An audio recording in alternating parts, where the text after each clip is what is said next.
Salam Bapak Ibu, cukup keras, cukup. Saya punya kelemahan. Saya bertahu latar belakang saya dari NTT, dari satu pulau kecil, Pulau Sabu. Kalau Ibu ada ini dari Rote ya, itu agak beda. Kalau orang Sabu, kalau bicara cepat, karena kuda sandalwood. Jadi hati-hati, kalau kurang hati-hati, kalian akan tidak mengerti apa. Jadi tolong kalau terlalu cepat, pelan. Udah cepat, kalau tidak jadi maaf sekali lagi, kadang-kala saya suka berjalan cepat. Jadi kalau Bapak Ibu tidak sungguh-sungguh dengan yang baik akan hilang, buyar saudara. Itu latar belakang. Yang kedua, saya baru bertobat tahun 79, sudah tua. Berangkat dari Timor, dari Flores, tahun 73, jadi sudah 53 tahun di Jawa, jadi tua di Jawa. Bukan tua di NTT, tua di Jawa. Dan saya dipanggil tahun 79 bertobat, tahun 80 saya sekolah. Saya bosan dunia ini. Capek gitu. Saya ingin melayani Tuhan. Jadi tahun 80 saya sekolah di Malang, di San. 85 tamat, langsung saya diutus. Saya diutus ke satu daerah namanya daerah Tersobo di Surabaya. Sidoarjo. Dari tahun 85 sampai sekarang, saya mati hidup di Tersobo. Nah, saya juga heran, dan saya tidak tanya, tema apa akan saya sampaikan. Karena selama ini saya sudah emeritus, saya anggap saya bebas. Saya bisa lupa Pak, bagaimanapun juga saya harus ikutin aturan. Iya, ikut aturan. Kalau masih Adi di bawah GKN, saya masih ingat kata Pak Ade, Ibu sudah emeritus, saya struktural lepas jabatannya, tapi Ibu bebas melayani. Jadi saya melayani, jadi selama ini Pak Ade, saya sudah melayani 3 gereja di Tangerang, di Ruko. Yang pertama kali, sudah saya Tulung Agung, ke Malang, jadi saya putar-putar. Sampai enak jadi emeritus. Jadi saya emeritus tahun lalu, 6 Oktober tahun 2024, jadi sudah tahun lebih. Kebetulan, maaf, saya mau melayani yang dekat-dekat, orang dekat, yang dekat dari samping hati. Kalau dekat saya tidak mau, karena saya tidak dapat meraba. Jadi saya telepon, Pak Ade, bisa nggak saya khotbah tanggal 28? Iya kan? Oh boleh Ibu, karena tujuan saya tanggal 29 kan ada pensiun, Natal emeritus, supaya sekalian jalan. Itu sebabnya saya hadir. Tapi itu dia masih agak nalongso. Karena saya lupa, ini kali kedua. Saya lupa kalau saya pernah khotbah sini, saya lupa sekali. Kau naik tangga, turun tangga, kita tua. Tapi saya ingat kembali, ya sedang dalam proses. Sampai tua pun kita proses soal Tuhannya. Nah, akhirnya saya lihat ini tema juga. Loh, Pak Ede ini kok enggak betul temanya. Saya anggap tema saya bagus. Saya lihat, oh dalam proses. Dan ini kan Allah hadir untuk menyelamatkan keluarga. Nah, Pak Ade supaya dengar baik-baik ya. Bapak, suami dengar baik-baik. Untuk penasihat. Ibu-ibu dengar baik-baik. Pak Giri Parker. Pak Ade mesti ingat. Dia dulu ketua misi OMS di Malang. Di Indonesia. Dia belum gini, saya ingat. Bulan Januari tahun 86. Para pendeta, bapak dengar baik-baik. Jangan bilang kau cinta jemaat. Langsung ke pelayanan sampai jam 1 malam. Lepas kau punya istri, lepas kau punya anak. Nanti kalau kau pindah, jemaat tidak pindah. Ya benar. Yang ikut apa? Suami, anak istri. Kalau kau sakit bukan jemaat dan rawat. Anak istri dia dengar baik-baik. Jadi benar. Allah datang menyelamat keluarga, jangan sembarangan. Demikian para istri. Oh saya cinta jemaat. Lepas suami kau pergi ke sana ke mana? Tidak boleh. Jadi semua ada kaitan. Demikiannya pagi ini. Firman Tuhan yang ada tema PGI ya. Dan tema yang saya kasih tidak jauh beda. Hanya beda mungkin naasnya, tapi isi sama. Alkitabnya sama. Kita baca dari Kejadian sampai Wahyu sama. Saya ingat kembali tentang apa? Berapa jam saya bicara? Ada 5 jam? Roh Kudus bekerja? Saya tidak mau. Roh Kudus saya, oh paling lama betul. Saya tidak mau Roh Kudus bekerja, enggak. Roh Kudus kekayaan itu yang tertib teratur ya. Yang lompat-lompat enggak. Jadi saya tergantung saya. Kalau saya capek saya berhenti. Tapi tidak lebih dari 1 jam saya tidak mau. Ya. GKN punya penganut Roh Kudus bekerja. Tapi kerja yang teratur. Buang ngabur-ngabur, lompat sana, lompat kemari. Karena kita terbatas, ada waktu. Jadi puji Tuhan, memang saya agak terganggu semalam. Tapi saya tidurnya nyenyak. Nyenyak sekali, tidak tahu apa-apa. Tidak pakai selimut. Anggap biasa gitu. Kenapa? Tenang, damai sejahtera. Itu yang kita butuh. Itu saya Bapak Ibu dikasih Tuhan Yesus. Mari kita belajar dengan Tuhan. Cara sepintas, saya mencoba di Matius 1 ayat 21 sampai 24. Saya buka Alkitab. Sudah hafal mati. Apa dokter? Sebenarnya saya tuh malu pasti karena berhadapan dokter. Saya tidak dokter. Tapi firman Tuhan sama semua dokter sama. Jadi saya ambil intinya Matius 1 ayat 21 sampai 24 tentang ketaatan, harga ketaatan. Bagaimana Yusuf taat? Tuhan mau pakai dia kan? Dia taat. Demikian juga Maria. Hal yang memalukan, soalnya memalukan. Perempuan sudah hamil, sudah ambil istrinya. Siapa? Si Maria ini kan seorang apa? Gadis. Gadis yang benar kan gadis loh. Kok tiba-tiba Tuhan mau pakai dia sudah hamil, mengandung. Kan aneh semua. Tapi kalau kita lihat akhirnya endingnya, mereka taat. Jadi Allah hadir. Kalau mereka tidak taat, sama dengan keluarga juga. Kalau suami tidak taat kepada saudara istri, akan kacau. Maka suka bilang, hati-hati suami-suami, kamu jangan sembarang taat dengan saudara istri. Kalau suami tidak taat saudara istri, kamu akan mati dengan kemiskinan. Saya bicara dia benar, jangan main-main. Jangan korek-korek. Demikian juga suami, taat dengan suara istri, istri taat dengan suara suami. Kita lihat kisah pertama Adam dan Hawa. Yang pertama kan perempuan yang kacau ya. Kan tidak taat dia. Suami lagi tidur dia jalan-jalan. Ya sudah istri setan menggoda. Jadi hati-hati. Jadi perlunya suami itu perlu hidung kita datang. Dia merasa karena kau dokter, kau hebat, saya enak kau tinggal. Demikian sebenarnya. Karena kau orang kaya, saya lekas tinggal rumah tangga. Nah, itu saya lihat harga sebuah kereta. Yang ketiga, yang saya lihat, saya diberkati oleh satu hamba Tuhan.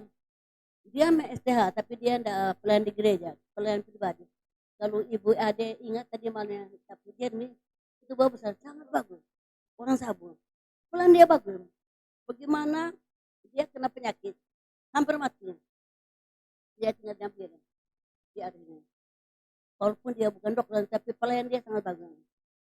Dia ingat bahwa dia pernah menyakiti hati adiknya. Orang Sabu asli. Orang Sabu kan bersama orang, bukan seperti orang Jawa. Orang Jawa kan istilahnya sabar. Kalau kita pukul ya, sakit di mana. Kebetulan ada yang mau sekolah, dia tendang sini. Di lehernya. 10 tahun lalu.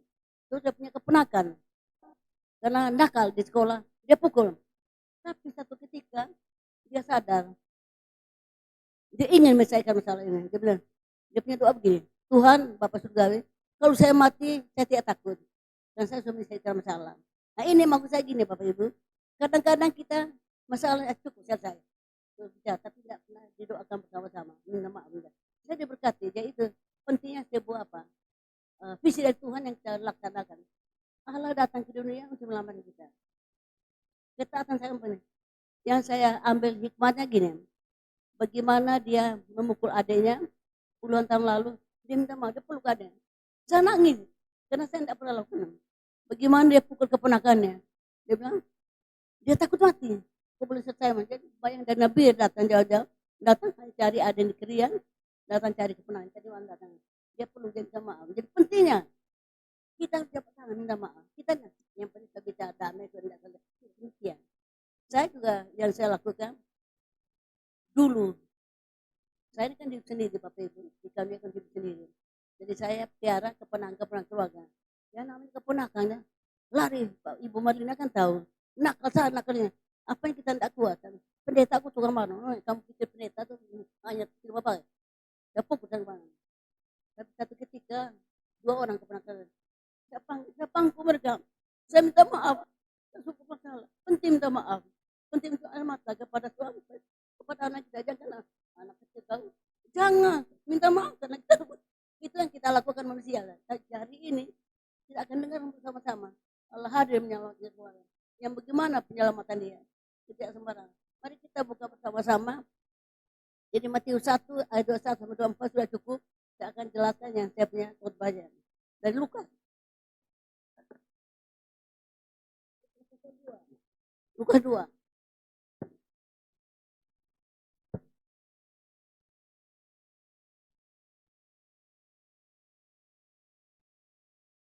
Lukas 2 saya akan bacakan dari ya, 2 ayat. Atau lama-lama ya Pak Ade ya. Yang paling senang kotanya pendek. Lukas 2 ayat 10 sampai 11. Enggak usah dibaca semua. Saya akan baca dulu. Kata malaikat kepada mereka, jangan takut. Sebab sesungguhnya aku beritakan kepadamu kesukaan besar untuk segala bangsa. Hari ini saya lahir bagimu juru selamat, itu Mesias Tuhan yang kita Daud. Tema saya, tema kecil, tema besar boleh. Natal adalah kabar baik. Kita ulang bersama, 1, 2. Natal adalah kabar baik. 1, 2, 3. Natal adalah kabar baik. Kabar baik itu Tuhan menyelamatkan keluarga. Tapi dalam penulisan hampir sama. Nah, kabar baik apa? Karena tahu aturan semua. Kalau dulu aturan Saudi, setiap kali Natal, kenolnya turun surat. Tolong Bapak Ibu jemaat, ingat gembalanya, kasih hadiah. Ya, masih ada sampai sekarang. Apa ya Tuhan? Nah, dulu di Terpobo tempat saja, mereka marah jemaat man. Bola balik kasih kabar. Bola balik seperti kita kok tidak pernah perhatiin gembala. Tapi sesuai kemampuan. Kalau tempat saya lain. Saya tidak mau kalian kasih saya setiap hari Natal. Nanti kalau saya mati sebelum Natal, dia kan tidak boleh ya. Tunggu hari Natal kasih hadiah, tidak boleh. Dia tolong Bapak Ibu jemaat. Jangan tunggu Natal. Setiap saat. Senin, Selasa, Rabu, tanggal Januari, sepanjang ada berkat. Kasih gembalanya, ingat gembalanya. Dia tunggu Natal. Saya lawan, tidak boleh. Saya tidak mau. Jadi akhirnya ya, jangan tunggu Natal. Ya kau sama masih hidup, kau tidak hidup. Nah, dari sini Natal ada kabar baik apa dia? Tunggu apa? Tunggu kadonya. Pak Ade dapat kado tuh? Tapi semua. Kalau saya tidak. Memang ada harap-harap juga. Saya bisa pilih Tuhan, saya suka meritus. Kalau saya pikir-pikir yang lalu, dia yang lain. Nah, kabar baik. Natal ada kabar baik. Gaji yang ke-13. Kalau saya tahu gaji ke-13, kita dapat uang banyak ke belum Natal. Dulu, bien, sekarang lain. Yang kedua mungkin panggilan pelayanan. Wajar di pelayanan ada istilahnya uang jalan. Perlu diperhatikan. Satu ketika Pak Ade dan jemaat kecewa, lama, tahun 88 gitu. Di satu tempat, untuk sebuah uang, mereka pikir saya orang kaya mungkin. Pulang saya akun dan dikasih uang jalan, kurang aja jemaatnya. Benar saya bicara serius. Nanti secara pribadi saya akan bicara Pak Ade. Sekarang dia di GK, untuk ada bawa uang. Dan uang itu komisi wanita punya. Kalau tidak saya punya masa jalan kaki dari berita, pulang ke Surabaya. Pikir kurang aja di Gembala, kurang aja jemaat. Dipikir saya orang kaya. Nah, jadi penting pelayanan itu dihargai. Ya. Hamba Tuhan yang melayani dia. Jangan berapa juta dia. Jangan tidak. Jadi itu pengen. Kabar baik waktu Natal. Dalam Lukas 2 ayat 10 sampai 11. Saya lihat ini juru selamat manusia. Yaitu Yesus Kristus ya. Dia datang untuk berdosa manusia. Bukan datang pesiar bukan.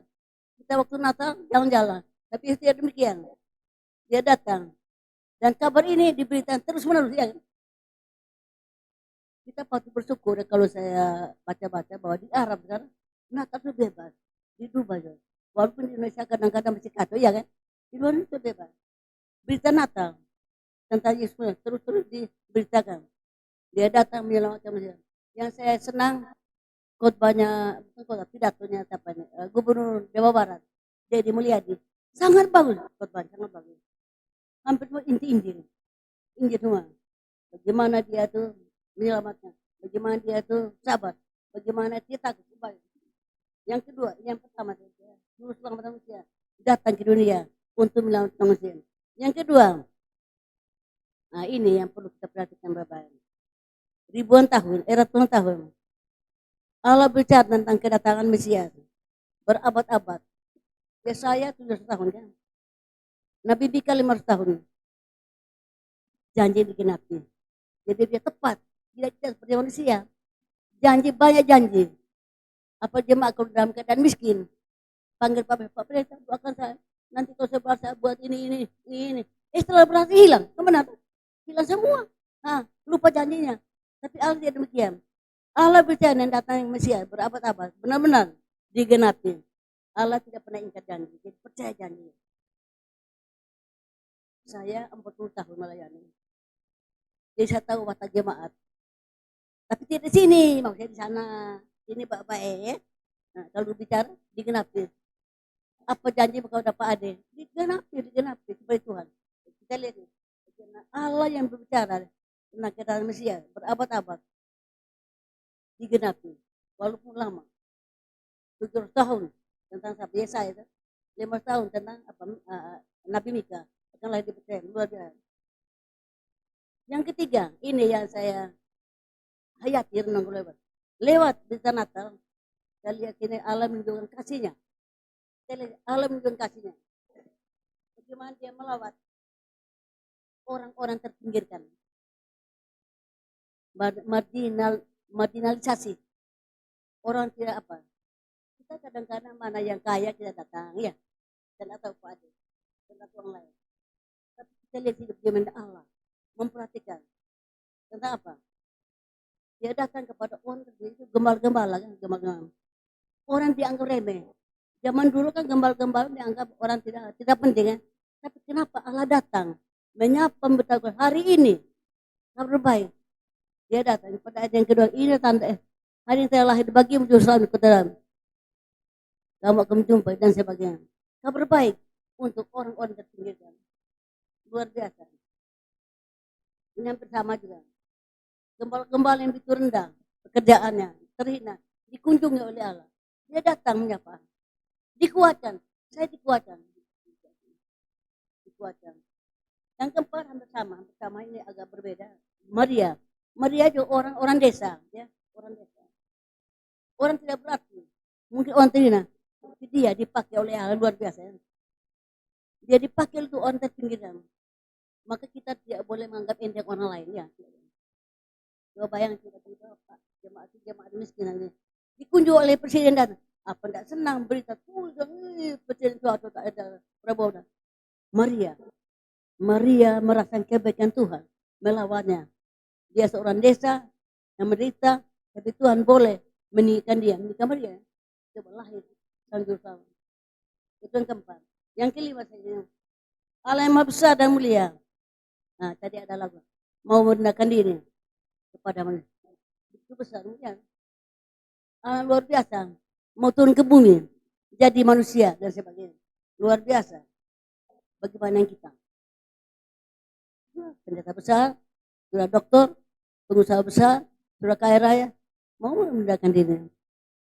Itu berita Natal, kabar baik.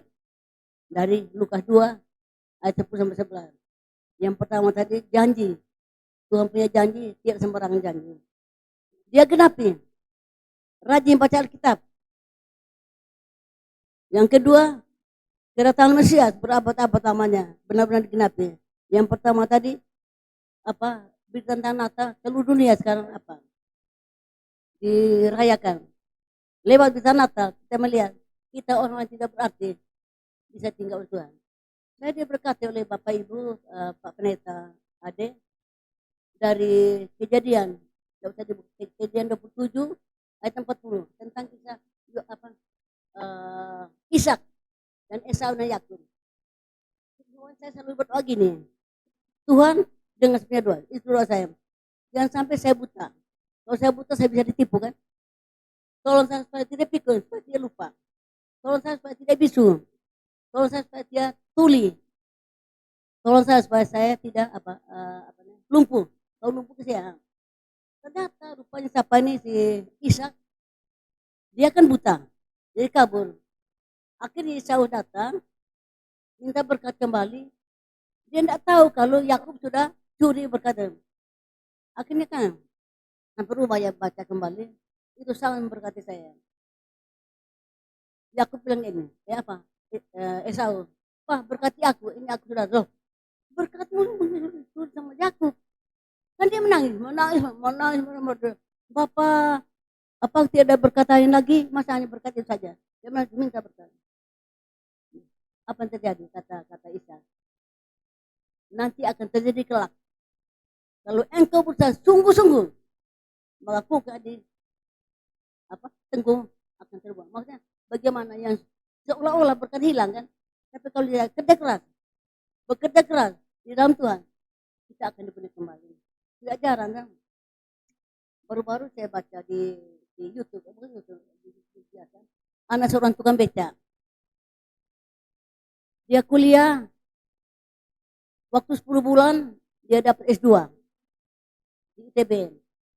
Dia kuliah lagi, orang seberang. Maksud kita lihat bagaimana perjuangannya, sebuah perjuangan. Karena bapaknya tukang beca, ibu rumah tangga biasa. Dia merasa hanya orang kaya bisa sekolah, hanya orang kaya. Ternyata dia bisa tidak di Korea Selatan. Jadi sebuah perjuangan.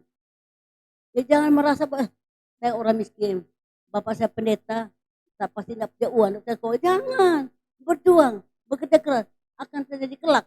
Kalau engkau berusaha sungguh-sungguh, maka bukan tenggung akan terbuang. Jadi bekerja keras. Kita lihat ini luar biasa. Jadi bagaimana orang terpinggirkan, orang yang tidak ada arti bisa diapa oleh Tuhan. Itu soalnya Bapak Ibu dikasih contohnya Yesus. Allah yang maha besar. Nah, itu yang pertama tadi bagaimana orang terpinggirkan.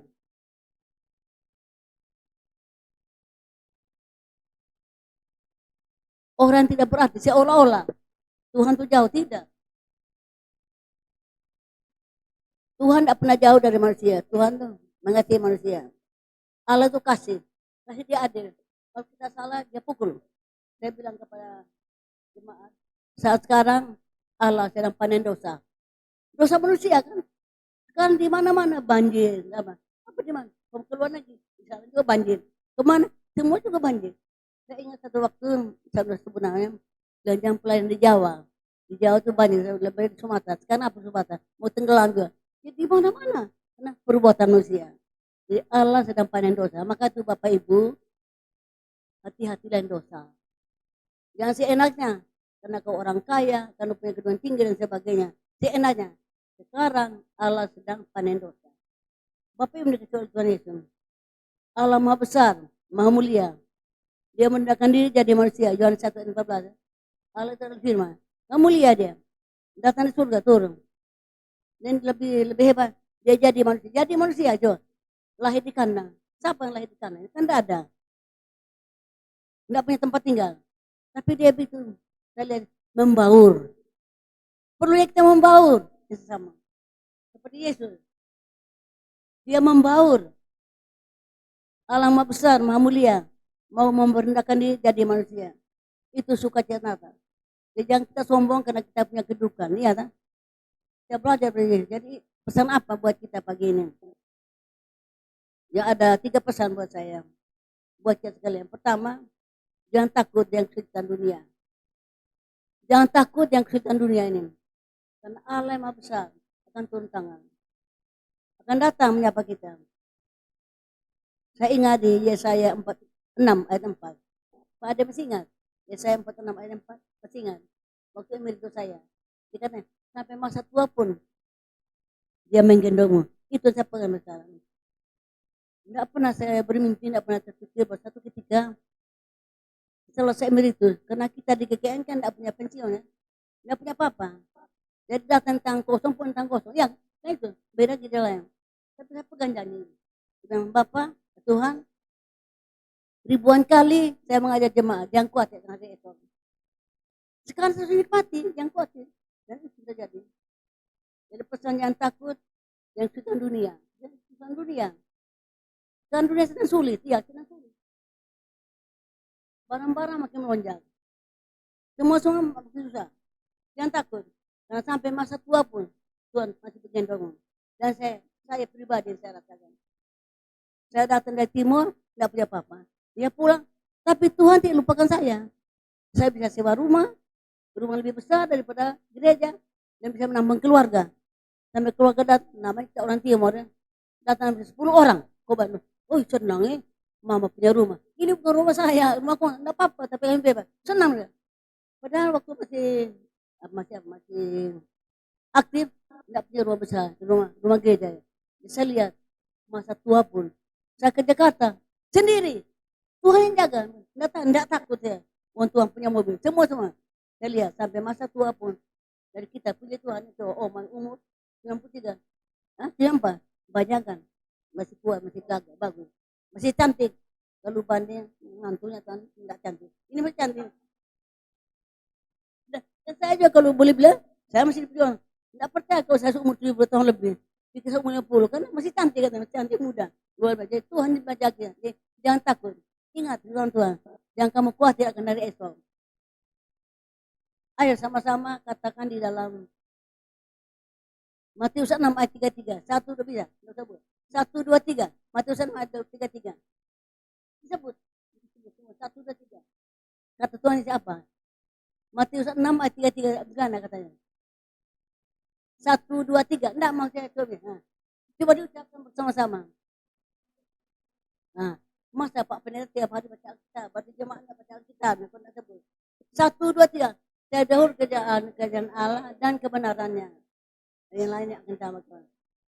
Jangan pagi-pagi buka toko duluan. Terlalu rame, akhirnya lupa ke gereja. Rame pun. Ada satu yang namanya orang Timur, orang Ambon. Suruh masih praktek.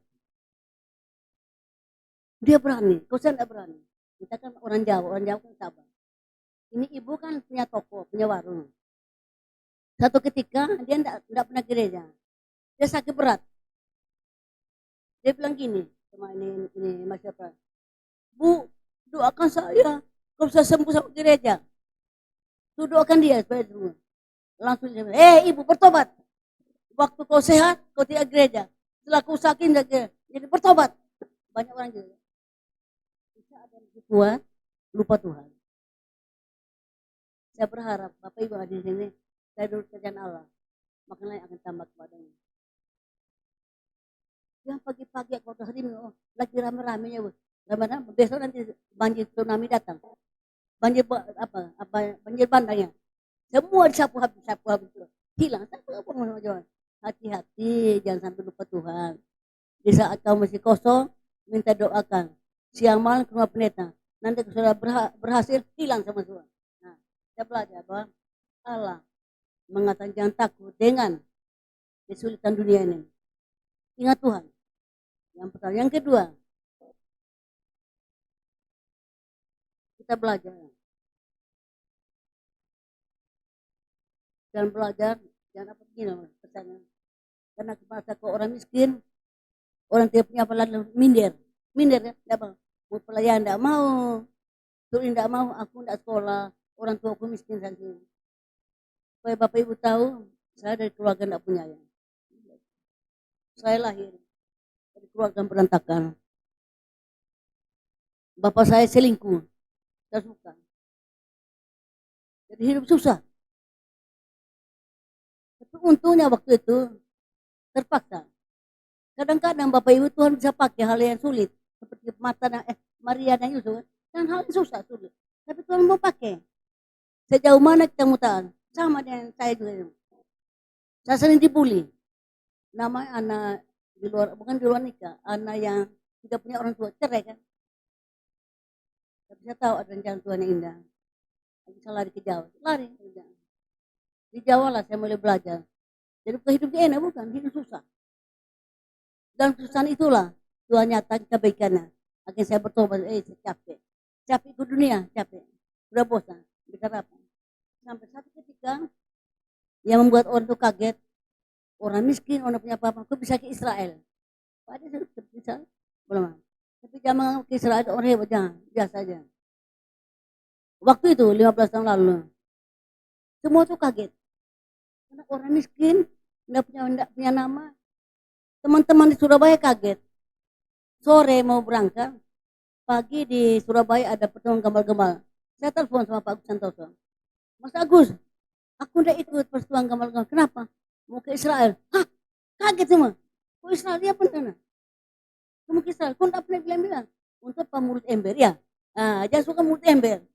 Nah, akhirnya Pak Salmun, panggil Yanto, betul dibilang ke Israel, iya. Kau tidak bilang-bilang. Untuk apa bilang-bilang? Orang miskin bisa ke Israel, luar biasa. Tuhan pasti kita. Bukan banggakan, tapi sampai sana saya bosan. Biasa. Bikin badan capek. Pulang dari saya 2 minggu sakit. Iya 2 minggu sakit. Karena cocok makanannya. Nggak cocok. Ikannya panjang gini. Tapi sesuai. Tawar. Ya sudah. Pokoknya 2 minggu saya sakit. 2 minggu sakit. Rata-rata orang pun dari Israel itu mesti sakit. Karena makanan. Ikannya panjang, roti panjang. Tapi tidak sesuai nih. Tapi makanan sampai 6-7 macam. Ada nasi kuning, nasi hijau. Semua segala macam. Tapi tidak. Memang untuk pertama senang. Tapi sudah itu bikin badan sakit. Semua pasti sakit. Semua pasti kena gula. Kena gula. Tidak sesuai. Nah, yang terakhir, jalan Yesus. Ya, pesan buat kita pagi satu, jangan takut dengan sultannya dunia. Yang kedua, jangan malu. Karena kita merasa orang miskin, itu tidak mungkin dipakai orang. Ya, jadi kalau dikasih pelayanan, ikut pelayanan. Duduknya ikut.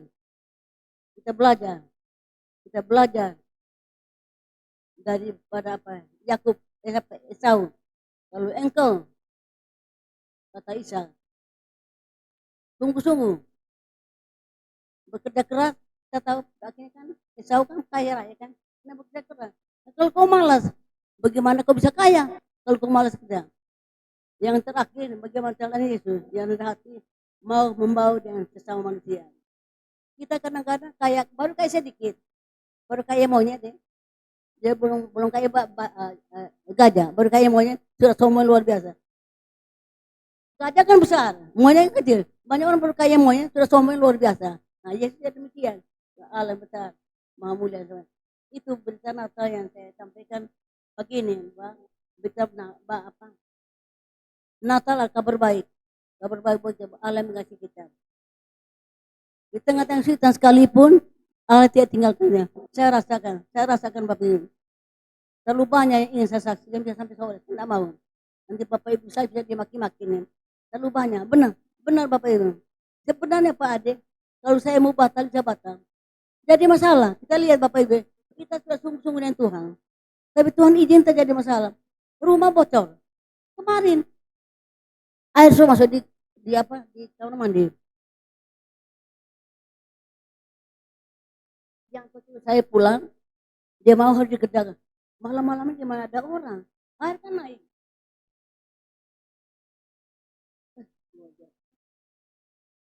Saya rasakan, Tuhan, kurang apa lagi saya punya pengabdian. Ya, capek-capek kerja Tuhan bikin aneh-aneh, suka bikin aneh. Ya, Tuhan suka bikin aneh, tapi itulah.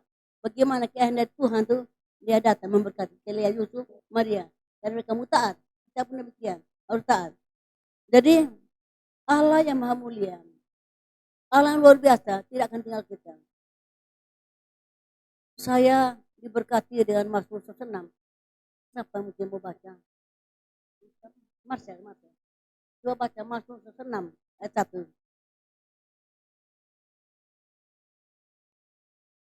Baca yang keras, berdiri deh. Yang kuat bacanya.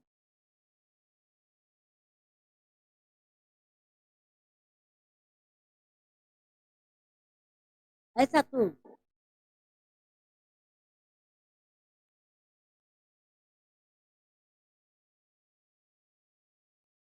Bersyukurlah kan kepada Tuhan, pendeta baik. Kenapa saya bersyukur? Saya kira hampir semua pendeta mengalami demikian. Tidak pernah bermimpi Pak Ade, tidak pernah bermimpi. Saya keluar dan tidak punya apa-apa. Kursi reot. Bagaimana kalau jemaah ada bangku segini? Kalau duduk bisa jatuh. Mau beli ada uang. Saya nangis. Gemetar pegang ini amplop. Kenapa Ade? Tuhan datang tepat waktu. Ini uang saya beli kursi aja. Jadi kalau tamu datang, tidak jatuh tamunya. Bagaimana Allah datang tepat waktu. Jadi Tuhan akan berkati kita Bapak Ibu. Jangan takut. Sudah apapun juga dia akan pelihara kita.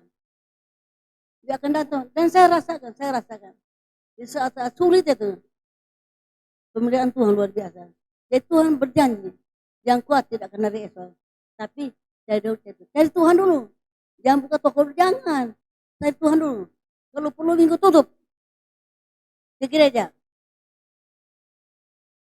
Istirahat 1 hari, iya kan? Allah sini istirahat 1 hari. Hari ke-7 dia istirahat kan. Dia muliakan Tuhan.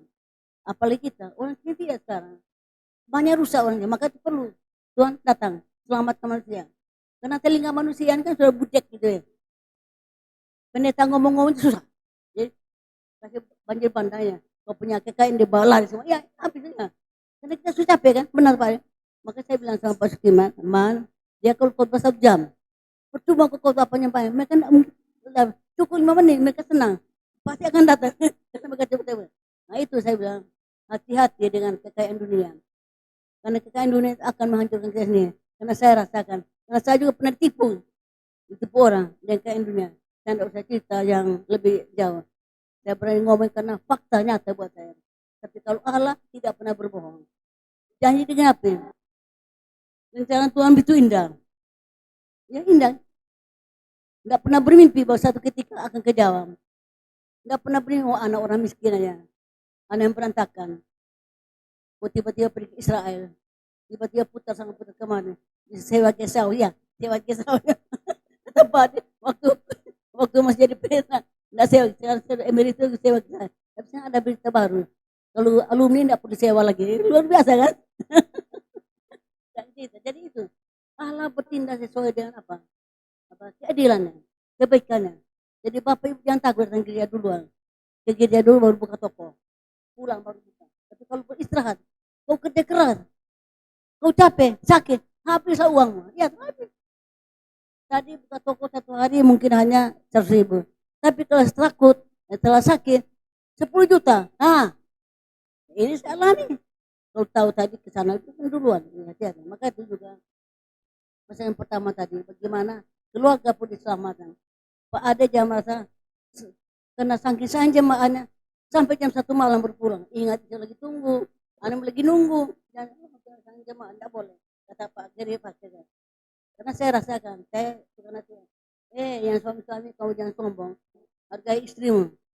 Istri bukan budak, tunggu kau sampai tengah malam. Kau datang capek-capek. Emangnya kau sini. Jadi saya suka nasihat mereka. Jadi ibu kok suka bela perempuan. Ya perempuan kan capek. Ya betul. Perempuan capek, mereka tidak tahu ya. Cuci punya baju, sikap punya, mereka tidak tahu. Nah, jadi demikian sebaliknya. Istri-istri juga perlu menghargai suami.